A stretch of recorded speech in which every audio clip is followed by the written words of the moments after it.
Dear brothers and sisters, thank you for attending Venerable Chodron's public talk on Aspiring for Awakening, continued teachings on Chapter 7 of Shantideva's Engaging in Bodhisattva's Deeds.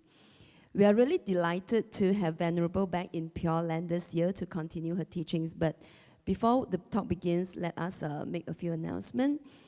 From January 22nd to February 8, 2018, Saraswati Abbey will be organizing a talk on monastic discipline taught by Taiwanese Master Bhishuni Wu Yin in the US.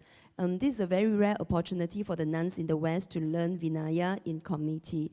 So if you wish to offer material support for the nuns or volunteer on the course, you can do so through Saraswati Abbey website. Speak to Venerable Damcho or our volunteers to find out more. Where is Venerable Damcho? Okay, you will see her later. Okay, oh yes. Okay, so Venerable Chodron and the monastic of the Abbey will be doing the 4 mandala offerings on Sitimani Tara Puja on February 16, 2018, which is the first day of Chinese New Year. So the Tara Puja involves making extensive offerings to the lineage of spiritual mentors and doing the 7-limb prayer to purify negativities and accumulate merit. So you can actually request prayer for speedy recovery, good health, and long life, removing obstacles and bringing success, harmonious relationships, and good rebirth. You can get the prayer request form from our volunteers at the back. And please write your request clearly and legibly so that it can be read out during the puja. And to make the prayers more effective, you can recite and contemplate the 4 immeasurables on the day of the puja. Now that the talk is about to begin, please check that you have switched off your mobile phone or switch them to silent mode. And please do not take any photos during the talk. This is not to distract Venerable. There will also be a Q&A session after the talk. So please raise your hand if you wish to ask any questions and we will pass you the mic. You can also write down a question clearly on a piece of paper and pass it to our volunteers. Now is the brief introduction of Venerable Chodron, the founder of and abbess of Saraswati Abbey. Establishing Saraswati Abbey fulfills a long-held vision for Venerable Thubten Chodron to share the Buddha's teachings with Western Sangha, training in the monastic code, doing prayers and practices in English, and incorporating the best elements of Western society, including gender equality, social engagement, and using technology to spread the Dharma. A native of the US, Venerable has trained in Asia for many years. In her close to 40 years of ordained life, Venerable Chodron has lived in several monastic communities in Asia and in the West. She brings her wisdom from these experiences to shape the growing monastic community at Saraswati Abbey. In addition to being abbess of the Saraswati Abbey, Venerable Chodron is an author of many books and teaches around the world. She is currently co-authoring with His Holiness the Dalai Lama a multi-volume series of teachings on Buddhist path, the Library of Wisdom and Compassion. The first volume, Approaching the Buddhist Path, was published in August this year. Her teachings are also available on the web in audio and video formats. Without further ado, brothers and sisters, please rise and put your palms together to welcome Venerable Chodron. After Venerable makes the 3 prostration to the Buddha, you can make 3 prostration if you wish to.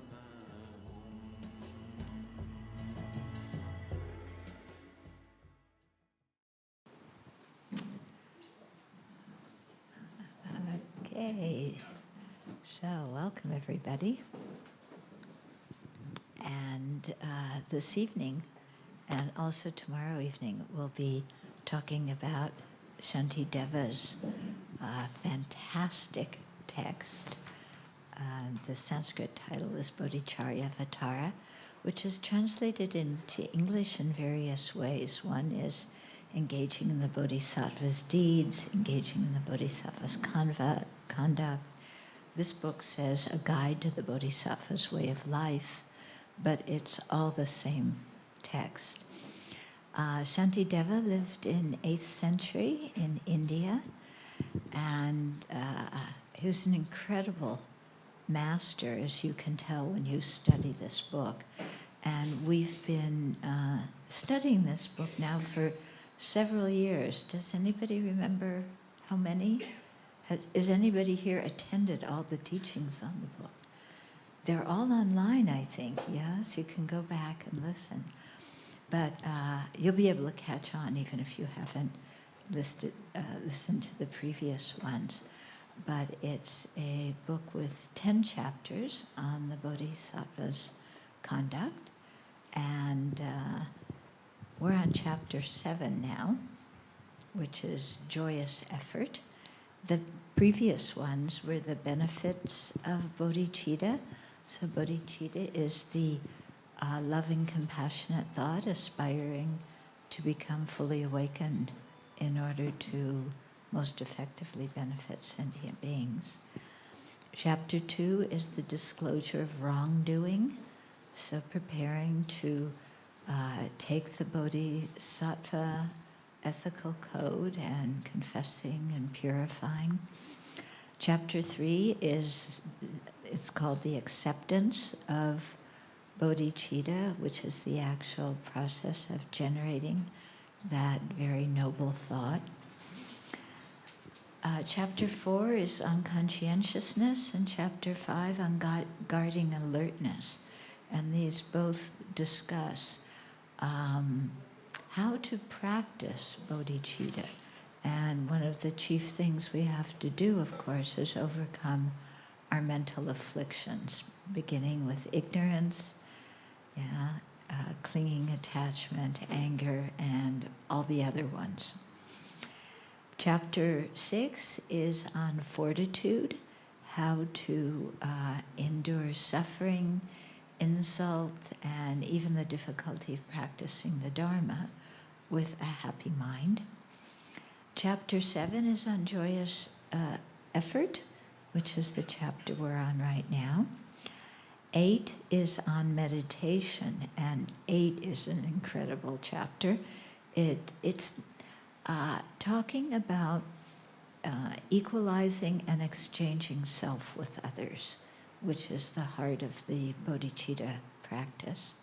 Chapter 9 is on wisdom, and Chapter 10 is on a dedication of merit. Okay? So, we'll be going through Chapter 7.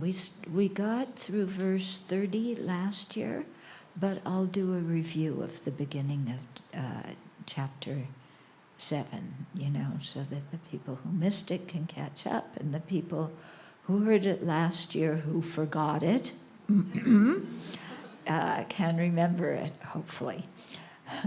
Okay, but before doing that, I always like to sit quietly, do some breathing meditation with everybody. Okay, you see your feet on the floor, your hands the right and the left, the thumbs touching. Put your hands in your lap. Lower your eyes. Briefly tune into your body. See if there's any tension anywhere. And if there is, then release it.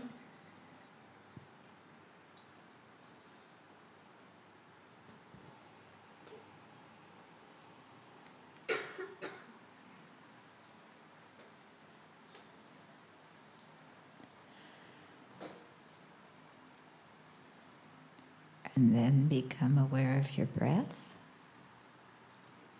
letting your breathing pattern be normal and natural. Simply observe your breath as it goes in and out. Be aware of the impermanent, transient nature of your breath as you're breathing, how it doesn't remain the same from one moment to the next. If you get distracted by a thought or a sound or a physical sensation, just note that to yourself, but bring your attention, your mindfulness back to the breath. And so we'll have a few minutes to do this and let the mind settle down by focusing on one object, in this case, the breath.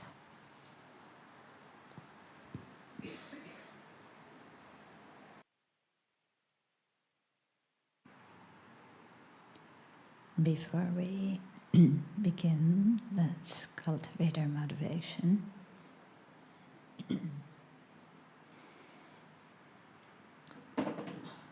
We have a precious human life with all the conditions necessary to practice the Dharma and to progress along the path.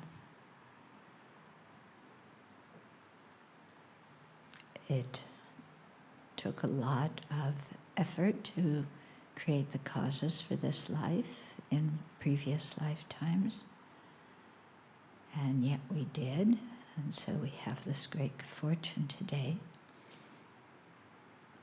And so it's very important that we use our lifetime wisely and not squander our time.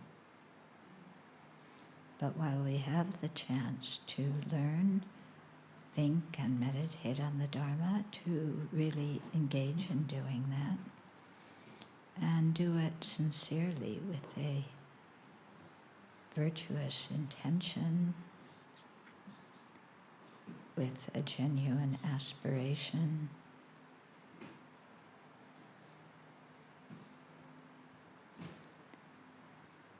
we don't know how long we'll have this life.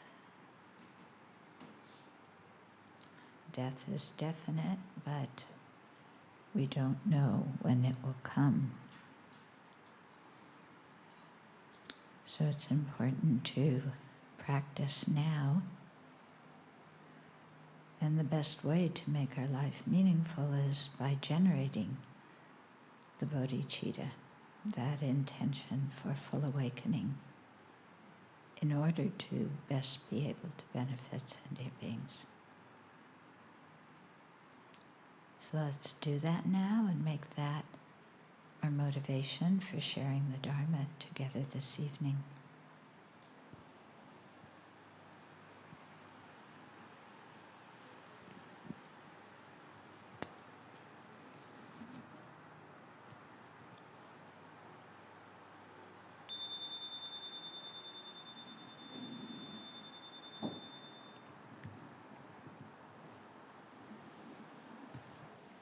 I'm going to ask the Buddha's permission to move the incense outdoors.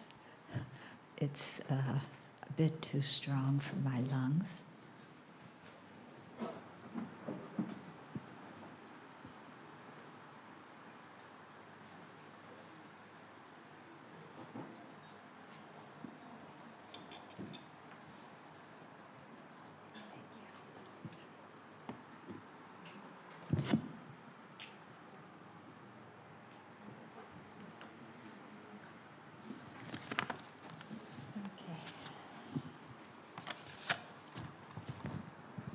Okay, so we'll start talking about joyous effort now. So, joyous effort, the definition of joyous effort is taking delight in creating virtue. Okay? So, it really is joyous, and it isn't a heavy kind of effort. It's something that you want to do, that you enjoy doing. Yeah? So it's not like, oh God, I gotta practice the Dharma, I gotta practice virtue, oh hum. No, okay. Rather, it's really the mind that enjoys doing this, wants to do it, sees the sense and purpose in creating virtue. Okay. There's different kinds of joyous effort according to which text you happen to be consulting. In one of them, the Lamrim talks, they talk about 3 kinds of joyous effort. One is armor-like joyous effort, which enthusiastically practices. The second is the joyous effort of acting constructively. So the joyous effort that enjoys creating merit. And the third is the joyous effort of benefiting sentient beings. So how to really reach out and be of service to sentient beings. Now, the opposition to joyous effort, the thing that keeps us from having joyous effort, is our old friend, laziness. Okay? So, yeah, let me read you a couple of verses here. So verse 2 says, "What is joyous effort? It is finding joy in what is wholesome. Its opposing factors are explained as laziness, attraction to what is harmful, and despising oneself out of despondency." Actually, all three of these are types of laziness. Okay? So, the first kind is the laziness that is indolent. Yeah, it says that it adheres to the pleasures of indolence. So this is the laziness that likes to just take it easy, lean back, take a nap, oversleep, lie around, do nothing. Okay? And so you can see why this kind of laziness becomes an obstacle to practice, because it, when we're lying around and napping and sleeping too much, there's no Dharma practice going on at that time. Okay? Anybody here have that kind of laziness? Yeah. The second kind of laziness is the laziness of being attached to frivolous activities. So this is what we call having a life. Okay? So I am busy. I have my smartphone, and I am making appointments with different friends to talk to them. I'm researching the different bars to go to, different movies to see. I am booked up for the next 3 weeks. If I have a few spare moments somewhere, then I feel totally inadequate and unpopular. And I got to fill it up because I've got to be busy. Yeah? And so we spend our entire lives running around trying to be happy and have pleasure. Okay? So this is what society teaches us is having a good life. Okay? And when I mean running around, I mean it. It's been interesting.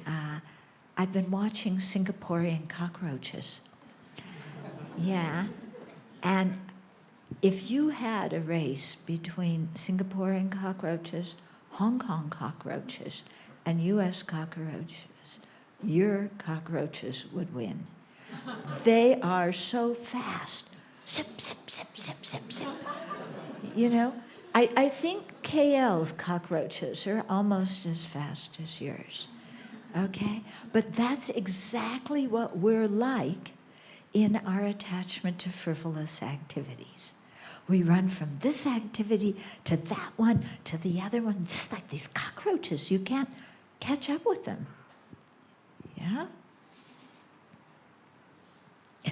In KL, I was at one Dharma center, and I, was doing some walking meditation, and this cockroach and I were like doing this dance together, because I would walk fast, and then it would, come in front of me, and I would try and avoid it, and it would go, but neither of us were seeking movies or things like that, but yeah, the fastness, the quick pace, how everybody nowadays, everybody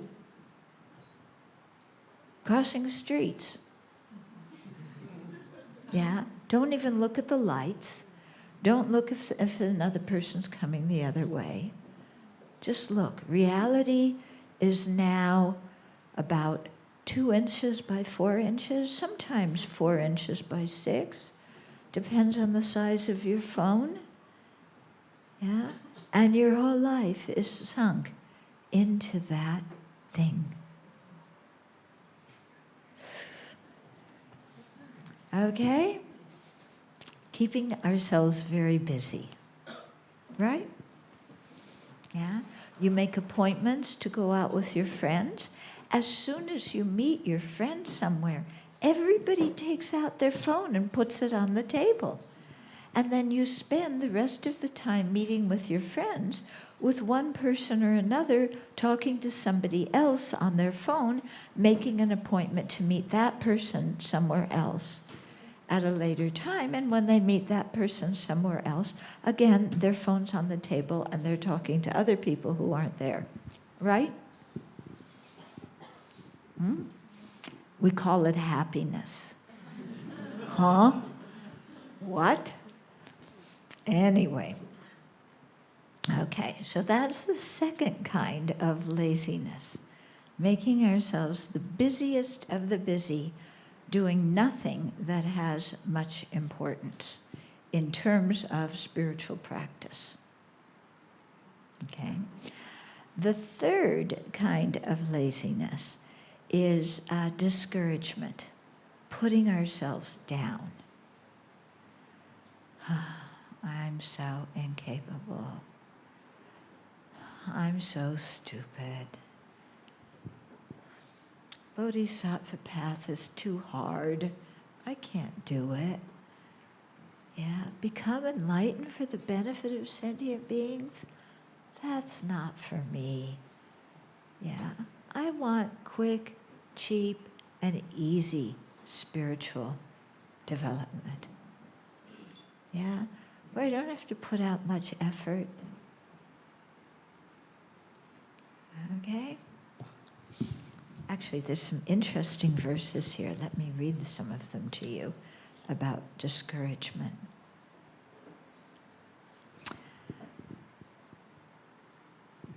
Okay. So, without indulging in despondency, I should gather the supports for joyous effort and earnestly take control of myself. Then, by seeing the equality between self and others, I should practice exchanging self and others. So, instead of putting myself down, I should really learn this meditation on equalizing and exchanging self and others. That's chapter 8. Okay? I should never indulge in despondency by entertaining such thoughts as, how shall I ever awaken? For the Tathagatas who speak what is true have uttered this truth. So here's what the Buddhas have said. If they develop the strength of their exertion, even those who are flies, mosquitoes, bees, and insects will win the unsurpassable awakening, which is hard to find. So even the cockroaches can become Buddhas. Not in that particular lifetime, but in a future lifetime, if they practice joyous effort, they can become Buddhas. So, if the cockroaches can do it, so can we. Let's not put ourselves down. Okay. Then, here's one excuse we have. It frightens me to think that I may have to give away my arms and legs. Because we hear in the Bodhisattva practice about giving up our body. I don't want to do that. So without discriminating between what is heavy and what is light, I am reduced to fear through confusion. Yeah? So we're not thinking clearly. Actually, we are not allowed to give up our lives unless we have reached a certain stage of the Bodhisattva practice. So nobody's asking us to do that right now. Yeah, we have to practice in a way that's comfortable, gradually, until we build up the inner strength to give up our arms and our legs and our life. So relax. Okay. Okay, so there's various verses talking about that. It says here, at such a time when my mind is developed to the point of regarding my body like food, then what hardship would there be when it comes to giving away my flesh? So when you've really meditated well, and you see this body as just a bunch of vegetable goo, then, you can give it away, no sweat. Yeah. Before that, we keep ourselves alive, we keep our body healthy, so that we can use it to practice the Dharma. Okay? But the point here is, don't get discouraged and despondent by thinking that you have to do advanced practices that you're not yet ready to do. Yeah, the Buddha does not ask this of us, and we should not demand it of ourselves either. Okay, so those are the three kinds of laziness. And this topic was covered in the first 30 verses of the chapter, which we completed last time. So now we're going to start from verse 31. And verse 31 is about increasing the power of the antidotes to laziness, because we have to overcome these three kinds of laziness in order to really practice sincerely. Okay, so verse 31 says, the supports when working for the sake of living beings are aspiration, steadfastness, joy, and rest. Aspiration is developed through fear of misery and by contemplating the benefits of aspiration itself. Okay, so here this translator translated those terms just as I read, but there's some other translations that I think actually are a little bit better for these four antidotes to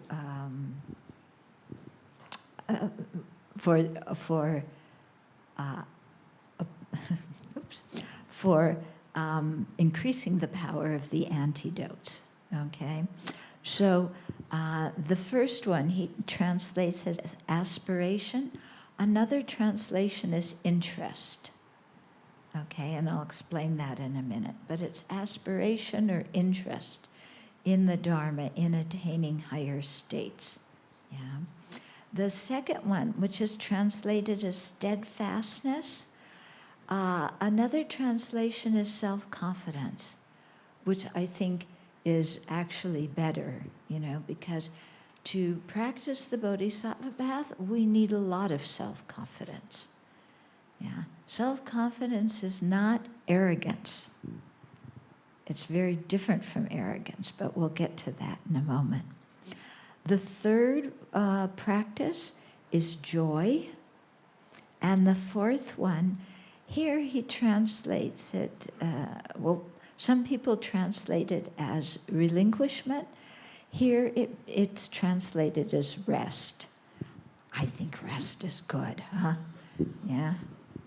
Yeah. We talk about joyous effort, then one of the ways to practice joyous effort is rest. Yes. I like that one. Let's skip the other ones and get to that. Okay. So here in verse 31, it says, aspiration is developed through fear of misery and by contemplating the benefits of aspiration itself. Okay, so we'll get into this in a minute, but basically aspiration or interest involves developing a good understanding of karma and its effects, so that we see that our actions bring results, and we are concerned about what the results of our destructive actions are going to be. Okay, so that's one cause for aspiration. And the second is contemplating the benefits of having aspiration or interest, yeah, which are you're excited to practice and it becomes easy to practice. Okay, but let's go on to verse 32, because it will, that was just a brief identification of aspiration. Okay, so 32. Thus, in order to increase my enthusiasm, I should strive to abandon its opposing forces, those three kinds of laziness. To amass the supports of aspiration, self-confidence, joy, and rest, to practice in earnest, and to become strong in self-control. Okay? So to increase our enthusiasm, we need to put energy into abandoning those three kinds of laziness. The laziness of lying around and doing nothing, we abandon by contemplating death, and that death will come, and we, at the time we die, we can't press the rewind button and go back and do something different with our life. Yeah, we have to go forward, and so the best thing is to make wise decisions during our life so that at the time of death we don't have regrets. Yeah, the antidote for keeping ourselves as the busiest of the busy is to remember the defects of cyclic existence.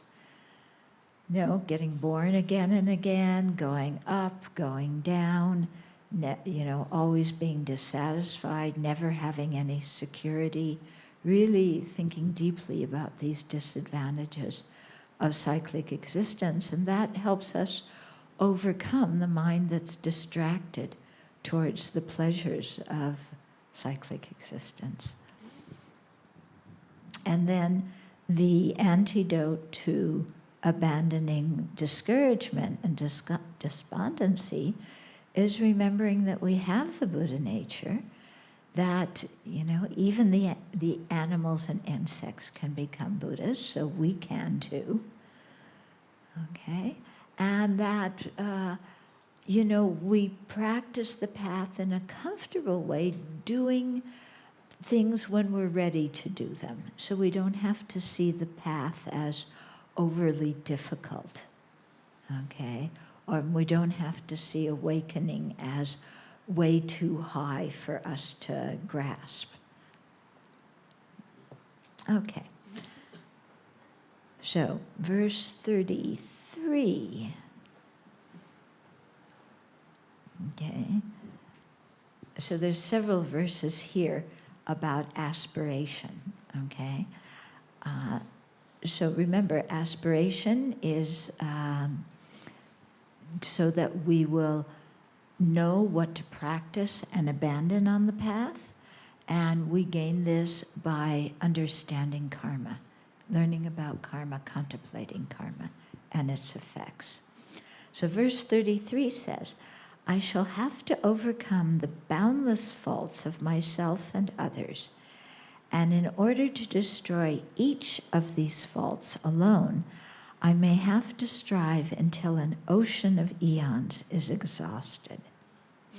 Yet, if within myself I do not perceive even a fraction of the perseverance required to exhaust these faults, then why do I not have a heart attack? For now I have become an abode for infinite misery. Okay? So here, it's saying we have this potential. It's going to take some effort. It's important that we make that effort. And if we don't, then when it says, then why don't I have a heart attack? It's because we realize that we're wasting our time. Yeah? And really, at the end of our life, can't run the rerun.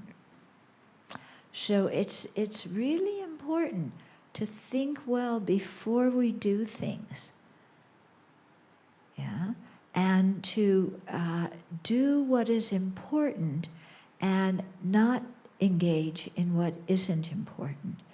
And here, importance, the criteria for importance is what will lead us to full awakening so we can be of the greatest benefit to others.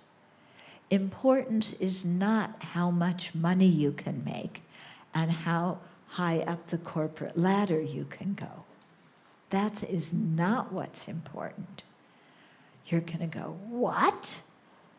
I'm Singaporean. That's what I was taught is important. Money, status, position in the company, getting a raise,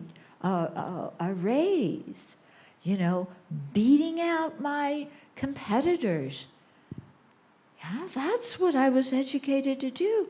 What everybody tells me is important. Isn't it? Isn't it? From the time you're this big, you have to have tuition. You can't go outside and play. You never see children playing in playgrounds in Singapore. Yeah, that's against the law. They have to be at home having tuition. Yeah? No matter they're good students, you have to be better. You have to be the best of your class. You've got to score high on your tests. And if you don't, you're going to be a failure. Which means I'm a bad person, a bad parent. So I've got to push you and push you and push you and make you neurotic and make you crazy by the time you're 9 years old so that you can score high on your tests and, be the epitome of a Singaporean success. True or not true? Yeah? At the Abbey, we have a little society that we made. It's called the High Achievers Neurotic Association. So I'm not Singaporean, but I came from an ethnic background that might have been, the same kind of mind. So I'm the president of the High Achievers Neurotic Association. And our first Singaporean bhikshuni is the secretary. Yeah, she was the second official member. Yeah. We have another bhikshuni, another nun, who is also from Singapore. We're going to see if she gets admitted to. I'm not sure yet. Yeah. But there's a good chance. Okay? Yeah? So we have certificates, we have membership cards. Yeah? Yeah, you can apply from the distance if you want. Yeah, maybe, but you have to prove that you are a high achiever and neurotic. Okay? You are stressed out, falling apart, and feel like you are never good enough. Okay? So we test people very well before we admit them to our society. Yeah. Our New Zealand Anagarika, she got admitted. Yeah. She isn't even a nun yet. but she has all, actually she's Aussie, Australian, but she qualified. Okay. So where was I? Okay, so, verse 35. Likewise, I shall have to realize many excellent qualities for myself and others, and in order to attain each of these qualities alone, I may have to acquaint myself with this cause until an ocean of eons is exhausted. Oh, come on, an ocean of eons. That's too long. Yeah, isn't there a faster path? Can I pay somebody else to create the merit for me? I mean, I'm busy climbing the corporate ladder. I don't have time to meditate. Yeah, can I hire someone who will have a daily practice for me? Yeah. Okay, so that's what we're like, isn't it? Yeah. Verse 36, however, I have never developed acquaintance with even a fraction of these excellences. How strange it is to squander this birth I have found by some coincidence. So this precious human life, when you really study all the causes we needed to have created in the past to have this life, ethical conduct, very good ethical conduct, to attain an upper rebirth. Generosity, so that we had to practice that in previous lives, so we would have the material wherewithal in this life to be able to practice. We had to have practiced fortitude in previous lives so that we can get along with people this life, and practice joyous effort in previous lives so we can complete our projects in this life. Yeah, practice concentration in our previous lives so that we can maintain our bodhicitta. And of course, practice wisdom so that we not only understand the ultimate nature of reality, but also how karma and its effects operate. Yeah. So, and then, in addition to all those causes, we had to dedicate them for either a good rebirth or liberation or full awakening. Yeah. So not to dedicate them the way many people here dedicate them. Yeah. May I win the lottery? Yeah. May I get a new flat? May I get a raise? May my son and daughter marry people with high status? Yeah. That's what people usually pray for and dedicate for. If you dedicate that way, your merit gets squandered just on this life. Yeah. And so it becomes very difficult to attain a precious human life in the future. Yeah, but somehow it says by this coincidence, in other words, it is so rare to have the opportunity that we have now that it's almost as if it happened by accident. Yeah, but somehow all these causes and conditions came together in this life. Yeah? So if we don't use this life, which has all the advantages and, the fortunate qualities to be able to practice, if we don't use it to create merit and to learn the Dharma and to purify our mind, then what kind of rebirth are we going to have in the future? And when in the world will we have this opportunity again? Yeah? So he's saying, don't squander your life. Yeah. So here's some things that we didn't do, or should I say did do, that maybe squandered our life so far. In verse 37 he says, I have not made offerings to the Buddhas. I have not given the pleasure of great festivals. In other words, we have not offered pujas and ceremonies to the Buddhas and festivals and happy occasions to other sentient beings. I have not performed actions for the benefit of the Dharma teachings. So I haven't done things that help to perpetuate the Dharma. I have not fulfilled the wishes of the poor.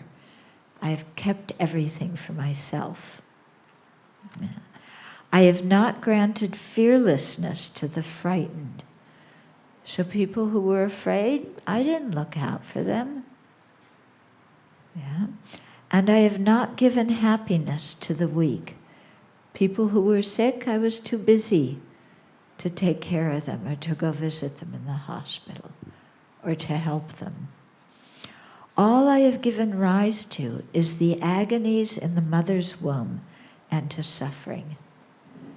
Yeah, so he's saying when we really look at how self-centered we have lived our life up until now, we've really squandered a lot of opportunities, and the only thing we've succeeded in doing is causing our mother a lot of pain when she was in labor giving birth to us, and then cause people problems and suffering after we were born. Kind of humbling to hear this. Yeah, because I don't know about you, but I thought, gee, I'm a pretty good person. Yeah, I don't do mean things. I'm not self-centered. Well, maybe a little bit. And then I started really looking closely at my life, and it was like, I couldn't remember one thing I did that wasn't self-centered, that wasn't just thinking about myself and my own benefit first. Yeah? So sometimes when we look closely at our lives and we see that, then we realize, gee, I don't want to continue like that in my life. I can do better, and I want to do better.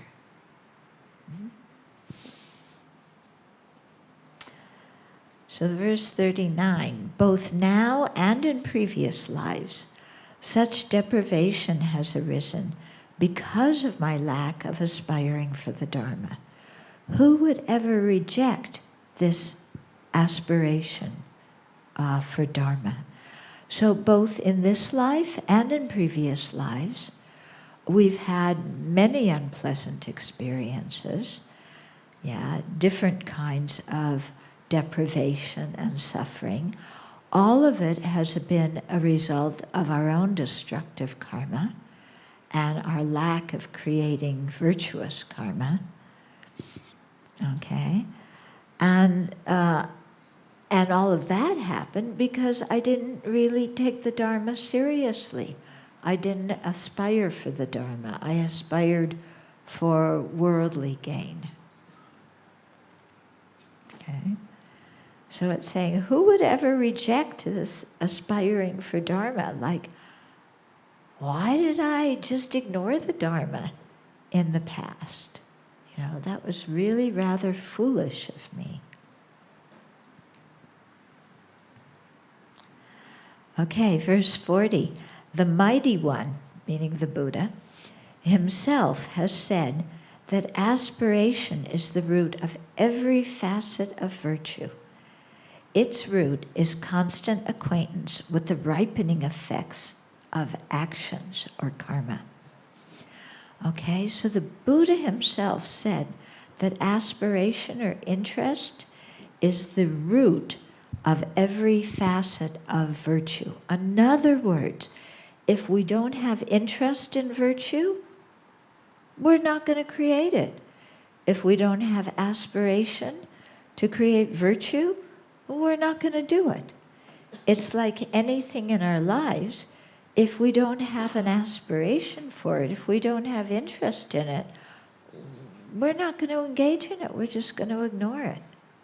Okay? So that's why aspiration is so important. Yeah? And so to think about the benefits of joyous effort and the benefits of aspiration itself, okay? And to think about, because it says here, its root is constant acquaintance with the ripening effects of actions. So we have to constantly contemplate the law of karma and its effects. What kind of actions produce happiness? What kind of actions produce suffering? Yeah? So we have to really learn about karma and spend some time thinking about it and develop deep conviction in it, and then live our life like we believe it. Yeah. Lots of us talk about karma, don't we? Oh, yes, if I do this retreat, I create a lot of merit. If I make offerings, I create a lot of merit. Yeah. If I abandon the 10 negative actions, I create a lot of merit.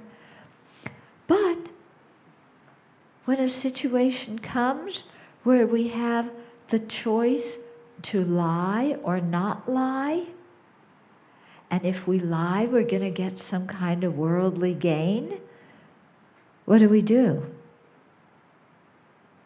Are we honest? Or do we lie? Yeah. So we talk about karma, but when push comes to shove, we go with what's going to give us immediate pleasure. We hear that talking about other people behind their back and bad rapping them behind their back, it creates non-virtue. We all know that. We all talk about it. Oh, this person, they create so much negative karma by talking badly about other people around behind their backs, especially when they talk badly about me behind my back. Look at them, they're creating so much negative karma. Yeah, aren't they bad for doing that? What are we doing by talking that way?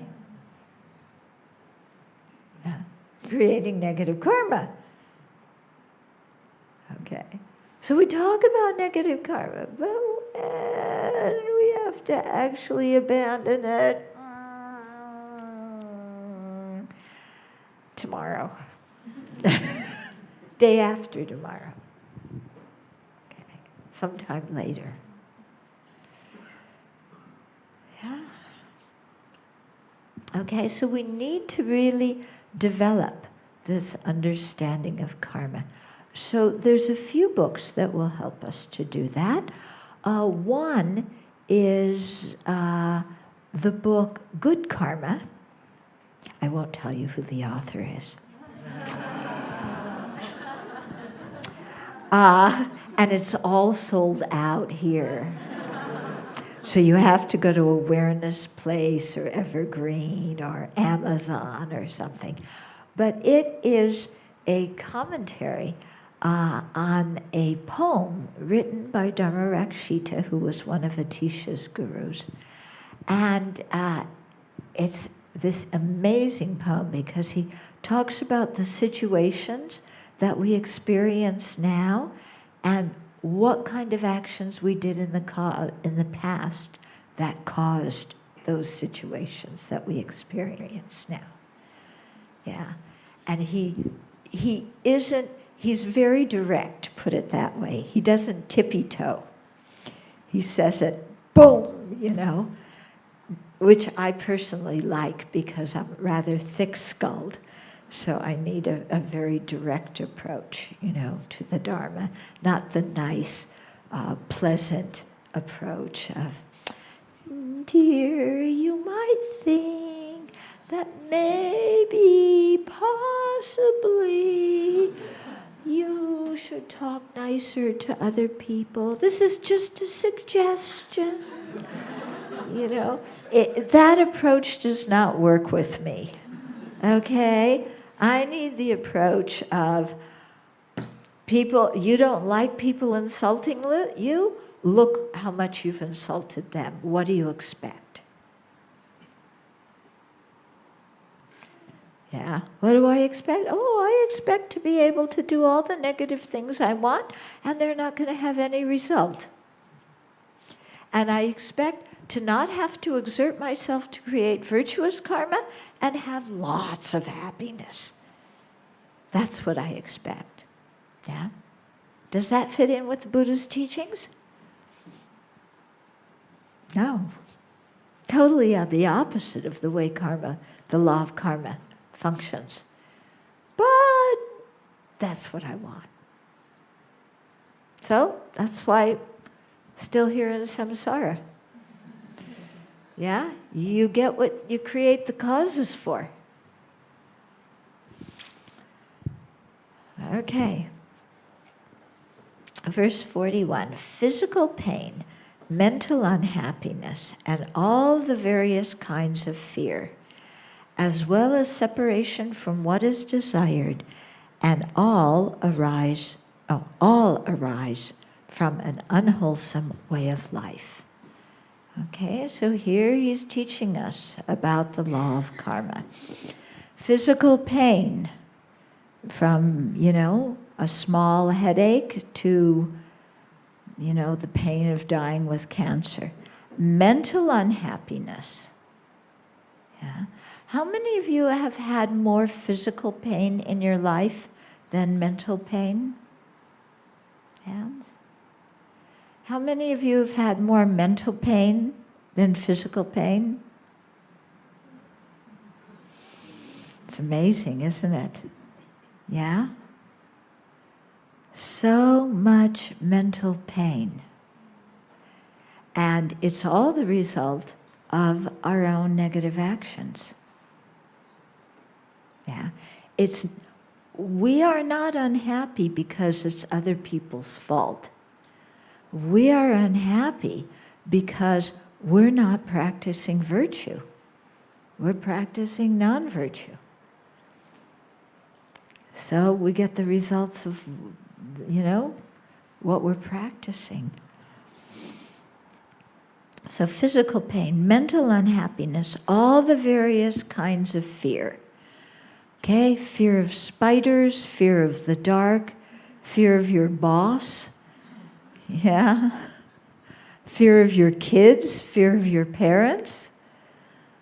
People are afraid of everything nowadays. Yeah, all the different kinds of fear, as well as separation from what is desired. Yeah, you have an image of the kind of life you want to live, and you can't really get it. Or you get it, you finally meet, Prince Charming finally shows up on his white horse. Yeah, or Princess Charming. Yeah. They finally show up. You've been waiting so long for Prince Charming, and there he is on his white horse, gazing with love at me. And then I'm separated from him. Yeah? He gets transferred to some other country. He gets attracted to somebody else and he dumps me. Oh, my life is ending. I'm separated from Prince Charming. Yeah? Nobody will ever love me the way he loved me. Okay? All this kind of pain. Yeah? And it's pain, isn't it? It's pain. Yeah, all arise from an unwholesome way of life. Yeah? From indulging in the 10 non-virtues and ignoring the 10 virtues. So 10 non-virtues. First one. Some of you are old students, you better know these. First one. Killing. Second one. Stealing. Third one. Sexual misconduct. Fourth one, lying. Fifth one, divisive words. Sixth one, harsh speech. Seventh, idle talk. 8, coveting. 9, ill will or malice. 10, wrong views. You got an A on your test. Some of you. Some of you didn't know them. Okay. So, we have problems because we've done these. And also, Nagarjuna brings up some other things that we've done that have really brought about our downfall. Yeah? One of them is taking intoxicants. Yeah? Why? Because you take intoxicants and you do the rest of the 10. Because you can't think clearly. Yeah? I work with people imprisoned, and I'd say 99.9% of them were intoxicated when they did what they did that landed them with a prison sentence. Yeah? Do we think about that before we get intoxicated? No! Because we're just going to have one glass, one puff, one pill. We're not going to get intoxicated. We can handle it. Right? Yeah. We're not wimpy. We can handle our booze.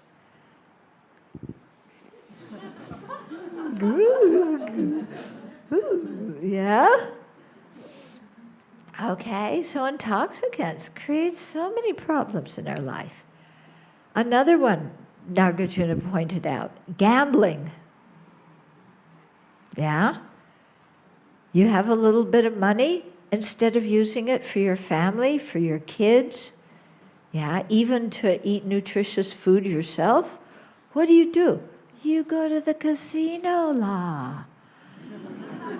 Yeah? You have such a good time losing your money.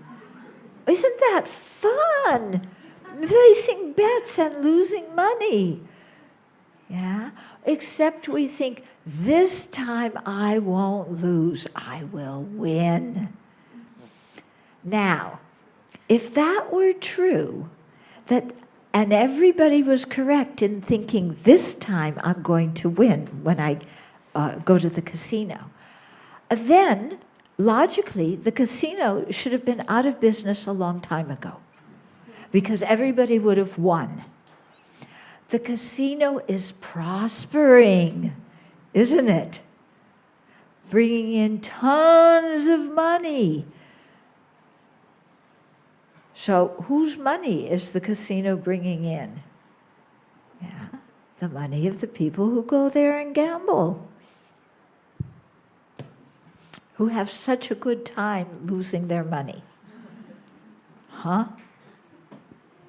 Yeah? Okay. So we've, we're here where we are because we've made some really dumb decisions in our life, and we experience the result of the causes we create. So if we don't like those results, we have to do something different. Yeah? And virtue isn't really that difficult. And creating virtue is not like going to be miserable. It's not going to make you miserable. It's going to make you happy because your relationships with other people are going to be better. When you go to bed at night, you're not going to feel guilty or full of regret. Yeah? So much more advantageous to create virtue.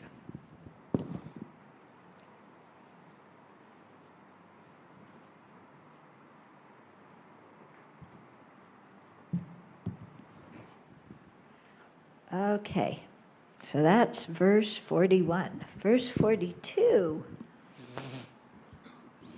However, by committing unwholesome actions which are motivated by unwholesome aspirations in the mind, wherever I go, I shall be presented with tokens of the fruit of that merit.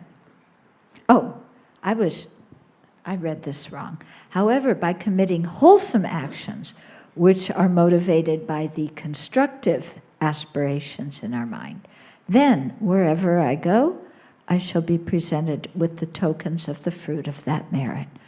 Okay, so we have virtuous motivations, we act out of them, then we don't have to go looking for happiness, it comes to us automatically. Verse 43, yet by committing negative actions, although I may wish for happiness, wherever I go, I shall be completely overcome by weapons of pain caused by my wrongful life. Okay, so if we don't keep good ethical conduct, wherever we go, we're going to have problems. Doesn't matter what country you go to, doesn't matter who you hang out with, as long as we have a stockpile of negativities and we haven't bothered to purify them and we keep creating more, then, we're going to experience what it calls here the weapons of pain. Yeah, the various problems we have. Usually when we have problems, do we take responsibility for our problems and say it's due to my own harmful actions or it's due to my own negligent behavior? No, we never take responsibility. It is somebody else's fault. Yeah, it's always somebody else's fault, isn't it? We never do anything wrong. Yeah, I didn't get drunk. Somebody pressured me into drinking. Yeah, they lifted up the glass and poured it into my mouth while I was resisting. Right. Okay? So we always blame our problems on other people. Other people are not the source of our problems. We always look to other people to rescue us, too. Yeah, I just lost my money at the casino. Can I have a loan? Yeah, you better loan some money to me. You're my mother, father, brother, sister, Come on. Come on. You better be a nice relative. And then we guilt trip people, okay? Rather than take responsibility for our own negative actions and change our behavior, yeah? But blaming others and expecting them to rescue us does not solve our problems. Why? Because we keep doing the same stupid things again and again. Yeah? Can you look at different things in your life that you've done where you keep making the same mistake? Yeah? Elizabeth Taylor had 8 husbands. 8 husbands. Yeah? You'd think maybe she might have possibly learned something after the first 3 about getting along with people. No. Okay? So, making the same problems. Yeah? Our dear president. Yeah. He does that too. Yeah. He tweets and he creates so many problems for himself by his tweets. And they say that people in the White House are like trying to get him to stop tweeting, and he won't listen. Yeah? So he says all these things and creates all the controversy, but he kind of enjoys it. He gets a real kick out of creating controversy. Yeah? Maybe we do too. I don't know. I don't tweet. I have enough problems. Okay, verse 43. Oh no, we just did verse 43. Verse 44. As a result of virtue, I shall dwell in the spacious, fragrant, and cool heart of a lotus flower. What do you think he's talking about here?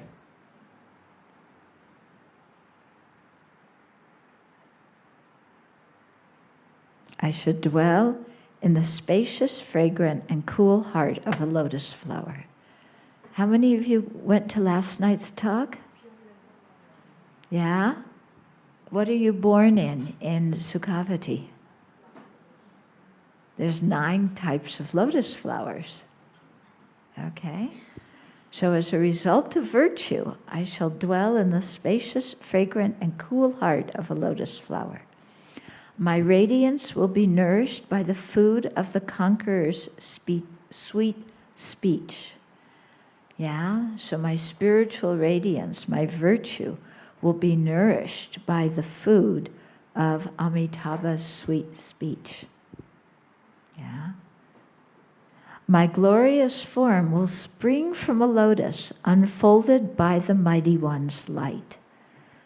So remember I said that there's 9 kinds of lotuses, and depending on how much virtue you have, that's, determines the kind of lotus you're born into and how quickly it opens. Yeah. So my glorious form, as you have a body of a being in the Pure Land, will spring from a lotus unfolded by the Mighty One's light. And as a bodhisattva, I shall abide in the presence of the conquerors. Yeah, so by practicing the teachings well, what I learn, I'll become a bodhisattva. Yeah, I will abide together with all the Buddhas. So he's talking about Sukhavati in that verse. Yeah, as well as the other Pure Lands. But especially, I think, Sukhavati because of the reference to being born in a lotus. Verse 45, however, as a result of non-virtue, my skin will be ripped off by the henchmen of Yama. Yama is the anthropomorphized Lord of Death. There's not a real Lord of Death, but we anthropomorphize death. Okay? So as a result of non-virtue, my skin will be ripped off by the henchmen of Yama. In this feeble state, liquid copper melted by tremendous heat will be poured into my body. This is the hell realm. Pierced by flaming swords and daggers, my flesh will be cut into 100 pieces. And I shall tumble upon the fiercely blazing iron ground. Yeah? So we create non-virtue. This is the result of it. And you can see psychologically how these things work. Yeah? If we create virtue, if we have a mind that trusts others, that makes good decisions, that is generous, that sees the kindness of others, then everybody around us appears kind. And we feel like we live in a really safe, wonderful place with a lot of support. Yeah? If we live in the exact same place, but in our mind, we say, who are these people? Are they going to harm me? Are they going to help me? I think they're going to harm me. Look at that guy, how he looked at me. I know he has some plan against me. So if our habitual emotional way of acting is one of suspicion, if we have a lot of malice towards others so that we make others afraid, then we are going to feel afraid. We're going to feel suspicious. Yeah? And others will be suspicious of us too. And that's how that environment will appear to us. Okay?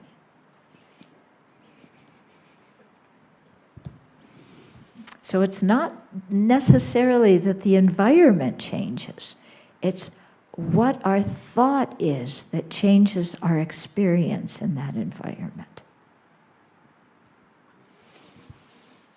Okay, then verse 46.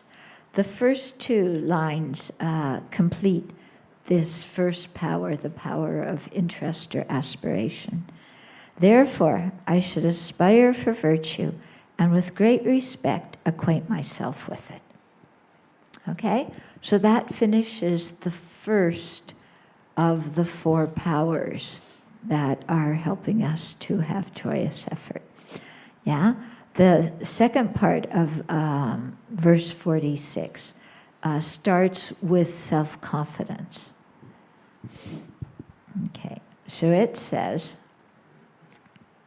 having undertaken the wholesome in the manner of Vajradvar, how do you say that? Vajradvajra, however you say that name. Okay, I should then proceed to acquaint myself with self-confidence.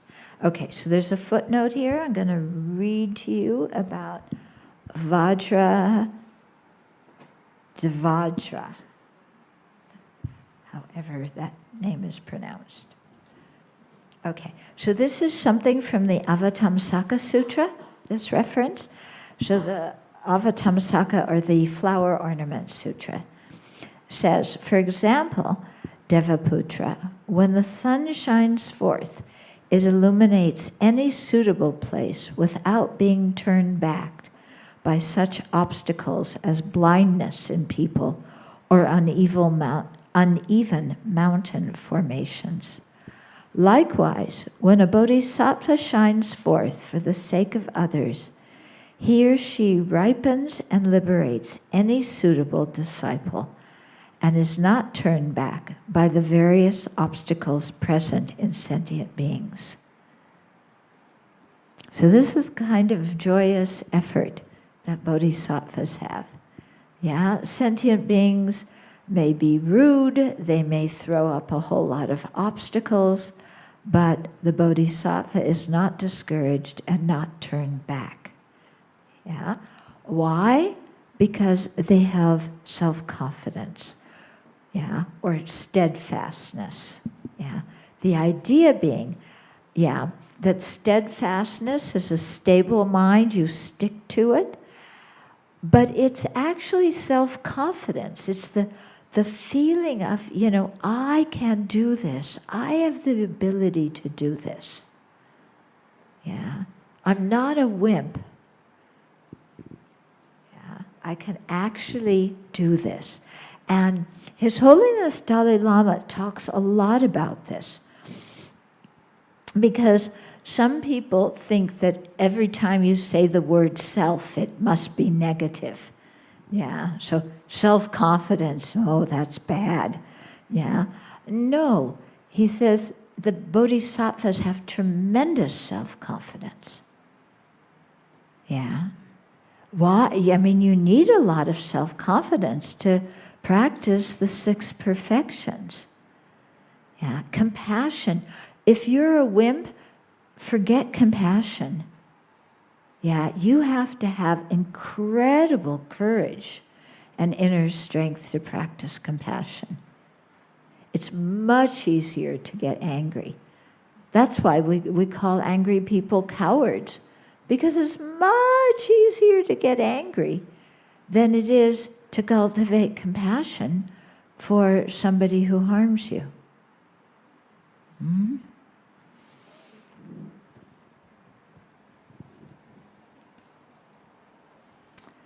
Okay, so verse 47, this is going to tell us how to generate self-confidence.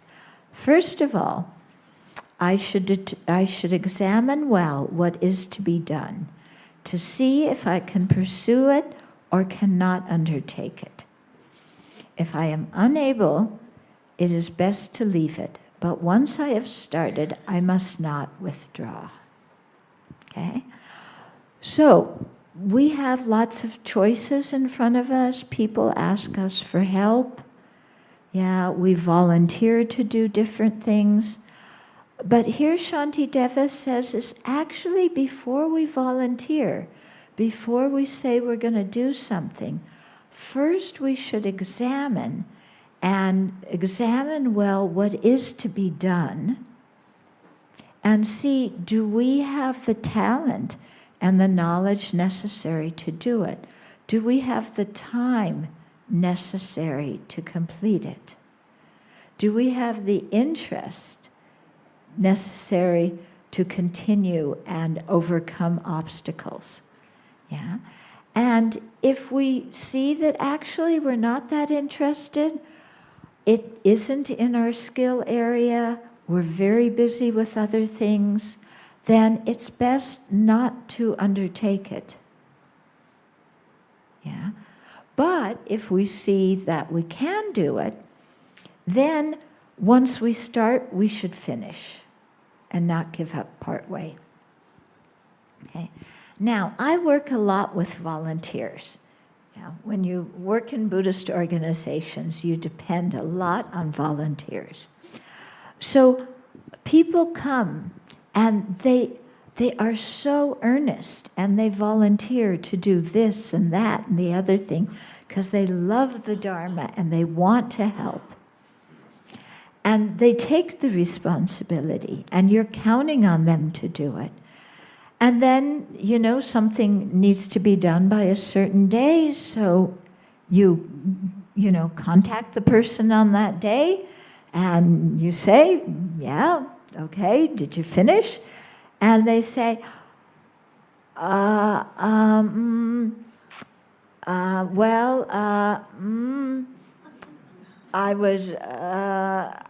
got very busy.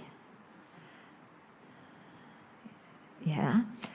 Maybe they were busy, maybe they started it and then part way it wasn't as interesting to them as they thought it was going to be, or they ran out of time because, as they say, life happens and things come up. Yeah. So I think it's always good before we commit to really check, well, do I have the time to do it? Do I have the ability? Yeah, am I really interested in it? Yeah. And then, if we commit, then carry through and finish it.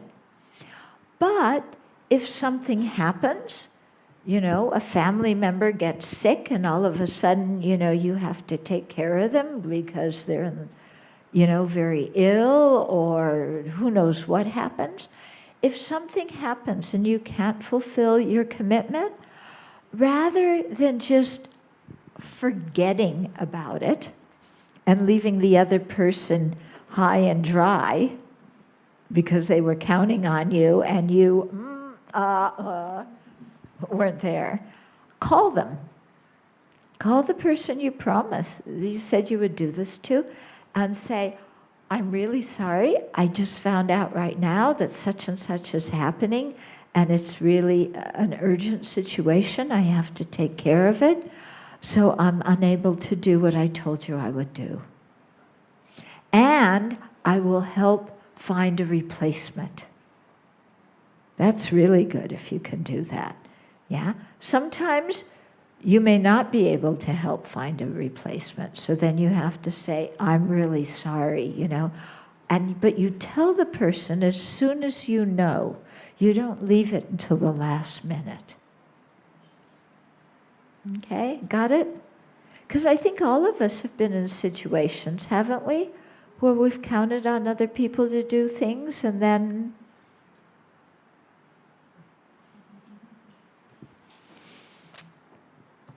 okay? So I think this is very, very good advice here. Yeah? If we can't do something, then just openly say, I'm sorry, I can't do it. Don't feel pressured to say yes when you know that you're not going to be able to do it. It's actually much more compassionate for the other person to say no from the beginning so that they can find somebody else who can do what needs to be done. Okay, 48. If I do, then this habit will continue in other lives. Okay, so if I start things and don't finish them, then this habit will continue in other lives, and wrongdoing and misery will increase. Also, other actions done at the time of its fruition will be weak and will not be accomplished. Okay? So here it's talking about the results of not following through with things. One is that in future lives, we'll have that same habit of not following through. And that's not really a good habit we want to have, is it? You know, it creates problems for other people and for ourselves. Okay, so we want to let go of that habit. But if we don't, if we continue to do this in this life, we'll have that habit in future lives. In addition, even when we do actions in our future life, they will be very weak and they won't be accomplished because we've created the karma for things not to be accomplished.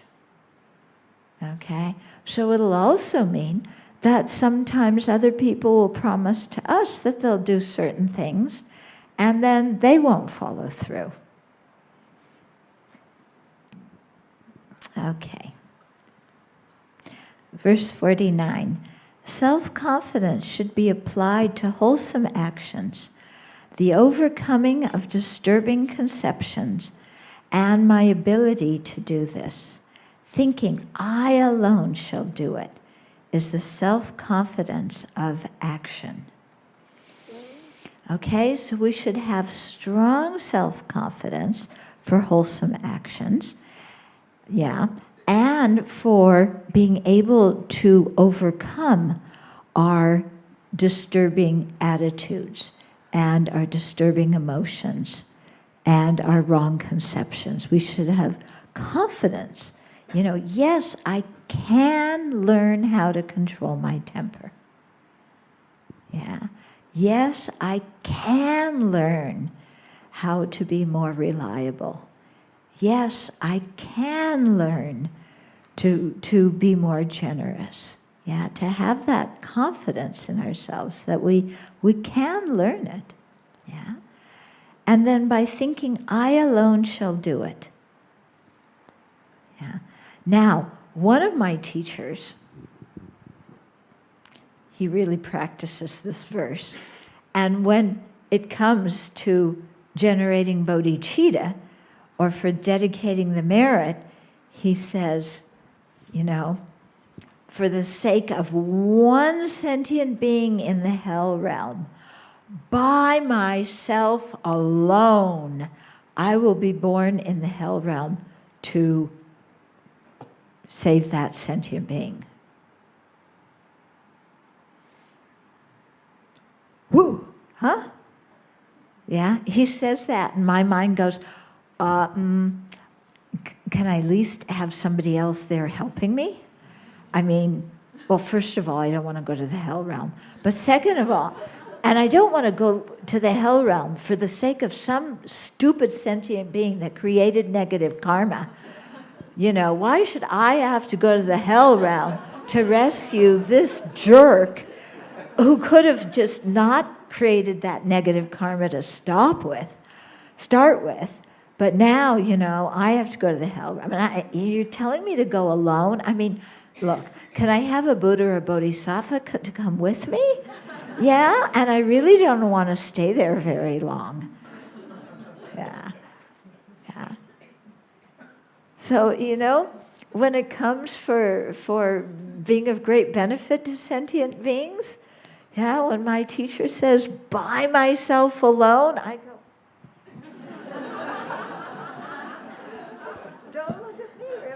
you know, that's not me, I'm chicken. But it's a thing of developing some kind of strong self-confidence, slowly. And we do it first just in our imagination. Just imagining, aspiring. May I be able to go to the hell realm for the sake of one sentient being and benefit them by myself alone. May I, in the future be able to do this. We've got to start somewhere. Yeah, so we start with the may I. Yeah. And then slowly, we get more confidence, we get more ability. Yeah, because it's very interesting. Lots of times we self-sabotage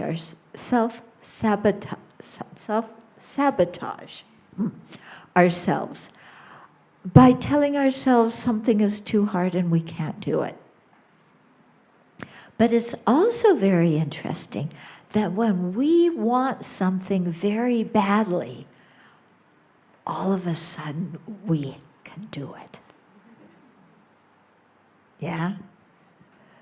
It's amazing because we say, oh, that's too hard, that's too difficult. But when we really want it, we find the energy and the strength to accomplish it. Yeah? When we, the monastics at Sravasti Abbey go to Taiwan to take their full ordination. And it's a very challenging experience. First of all, because you're getting trained. Second of all, it's in a tradition that you're unfamiliar with, because we usually practice Tibetan Buddhism, and here we are having to get used to the Chinese way of doing things. And third, because we don't understand the language. Okay? So I remember when I went, this in 1986, I had a very strong aspiration. I really want to take this ordination because it wasn't available in the Tibetan tradition, only in the Chinese, Vietnamese, Korean tradition. I really wanted to take it. I knew that this was kind of my only chance in many ways to bring all the causes and conditions together.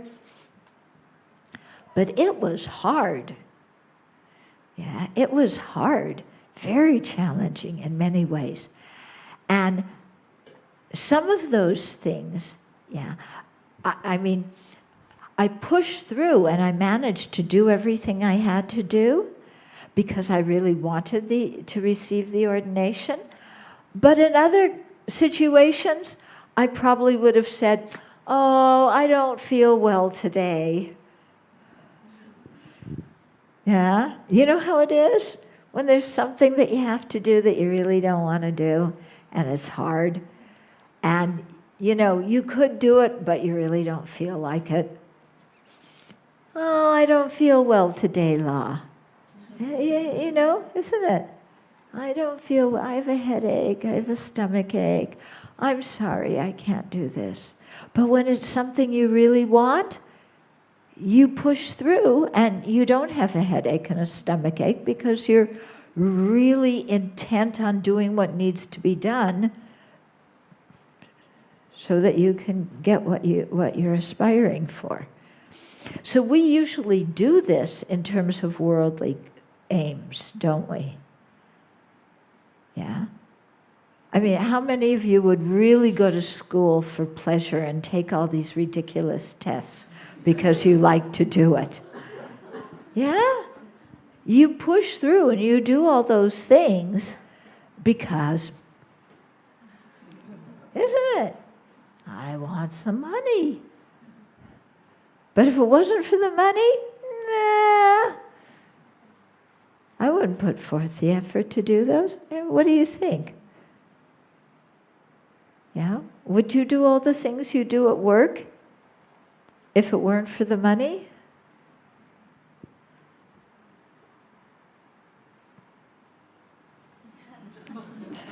But we want the money, don't we?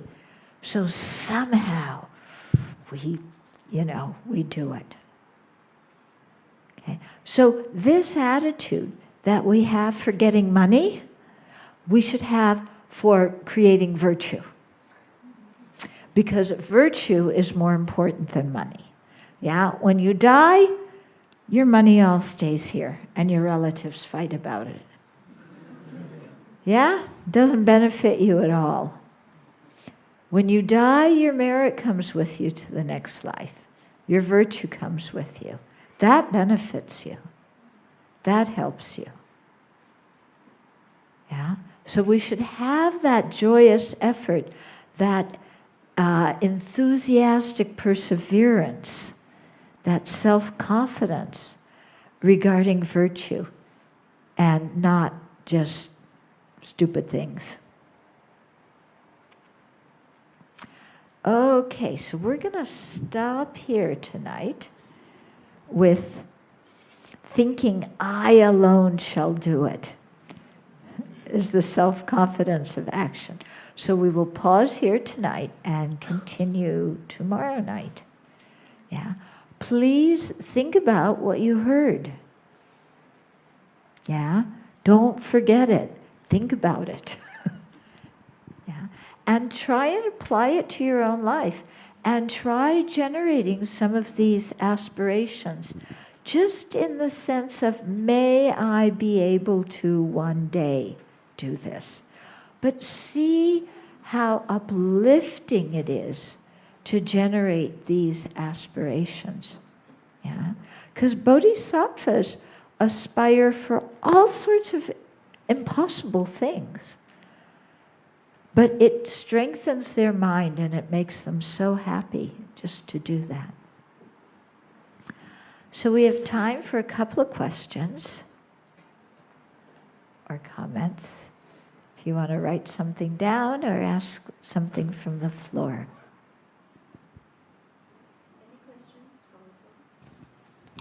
Any questions from the floor? You can just raise your hands and I'll pass the mic to you.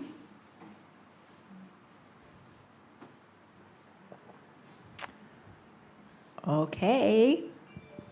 So that means nobody come afterwards and ask me a question. Yeah, that's what people always do. Oh, questions from the floor? No. Then, long line. Venerable, I have a question. Yeah, I'm sorry, it's midnight. I've been answering questions for the last 3 hours. So this is your chance. Anything? Okay.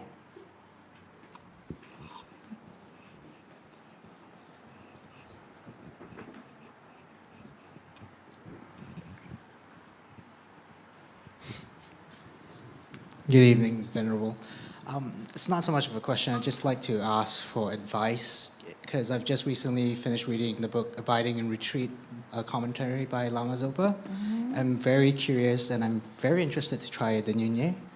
So is there any advice to actually practice it by yourself, or should I actually go into like a Buddhist center and practice as a group first? Yeah. I think the first few times you do it, it's good to do it in a group, because first of all, you learn how to do the sadhana, how to keep the discipline, and also there's a great benefit from the group energy. Yeah, you really support yourself in doing you support each other from doing the practice. Great, thank you, Venerable. Yeah.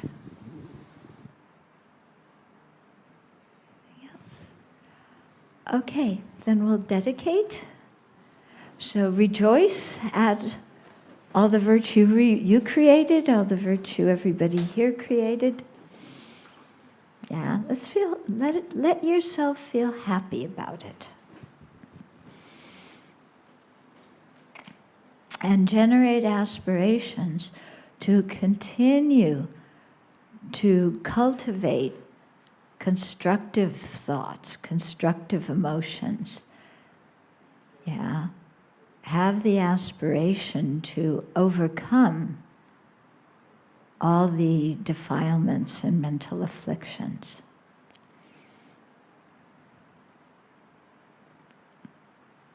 And have the aspiration in the future and now to be of as much benefit as we can to other living beings.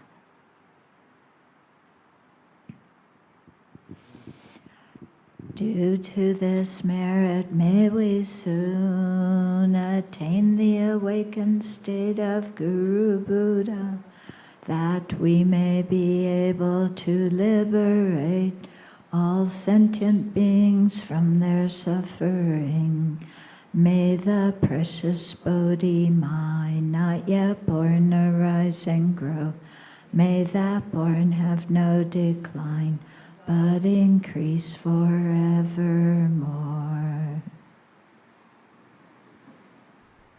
Okay, so thank you.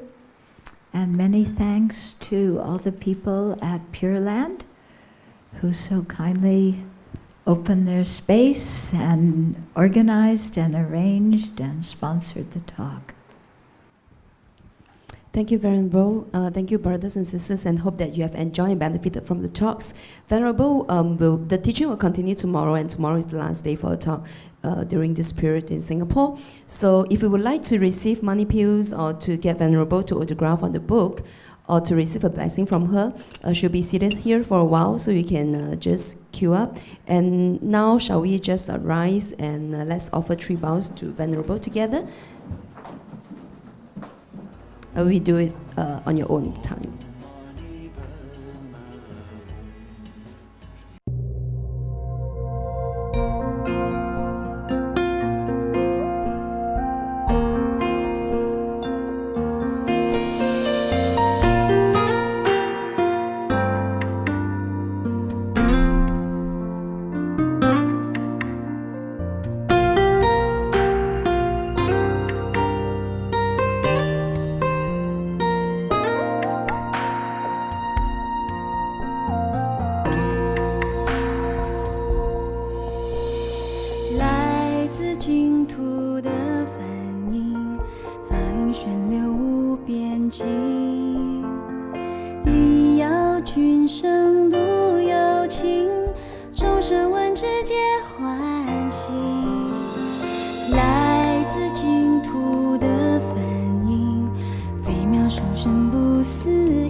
悲大愿力，迷路之归是真理。